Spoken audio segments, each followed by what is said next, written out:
What characterizes a drone film festival? Well, Drone Film Festival is, well, first of all, our film festival is the first film festival exclusively dedicated to drone cinema, and a drone film is really just one that's been shot with a drone. In our particular case, it's 50% or more shot with a drone, and all the entries have to be under 5 minutes. All right, under 5 minutes, 50% or more of the content has to be shot using these aerial, unmanned vehicles flying around with a camera. Tell us about some of the features, some of the films that people could see in the film festival. I mean, the submissions were absolutely amazing. When I first started this, I was totally unsure about what the submissions would be like. Would they be just somebody picking up a DJI Phantom and just flying it for the first time? Or would they be amazing works of art that people had been creating with more expensive professional rigs? And the answer to that was, out of the 150 submissions that were submitted, they really kind of ran the spectrum, and they're amazing. They really are amazing. Now, the winners are going to be selected on March the 7th. Are people going to be able to view all of the videos, all of the films while the festival goes on? Can they check it out online?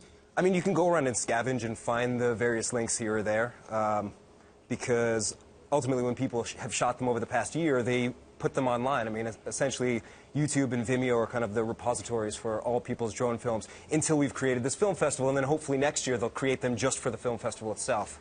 Tell us about some of the sponsors that want to participate with this. I mean, we have some of the best sponsors in the world. It's pretty much Oprah's favorite things worth of drones and drone accessories and all kinds of various, you know, kind of like all of our favorite, you know, things. I mean, they're really amazing.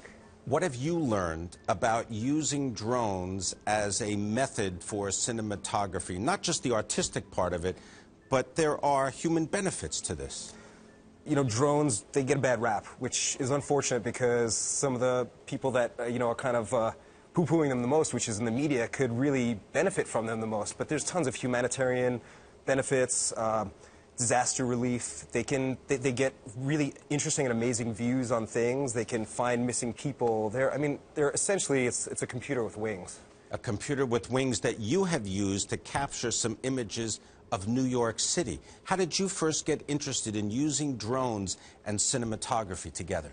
Well, I'm a director, and I'm always kind of looking for new toys that are going to get me an interesting perspective, and I saw a shot in a skateboard video, and it just kind of blew my mind. I was wondering how they could have possibly made this shot happen. It just went in directions that I've never seen before. And I just kept watching, and I paused on one frame, and I saw a flying camera, and I was like, what is this? And I immediately got on the next day, and I started buying drones and putting them together. And then when I made Aerial NYC, it went so viral, I was like, you know what, I should submit this to a film festival, and lo and behold, there were none. So, where can people see Aerial NYC? They can just, if they Google it, they can find it. It got amazing coverage earlier in the year, and but I definitely do not recommend flying like that. That was years ago, and I think now it's a little too hot. I think people should be very careful when they're flying drones, especially in this kind of airspace.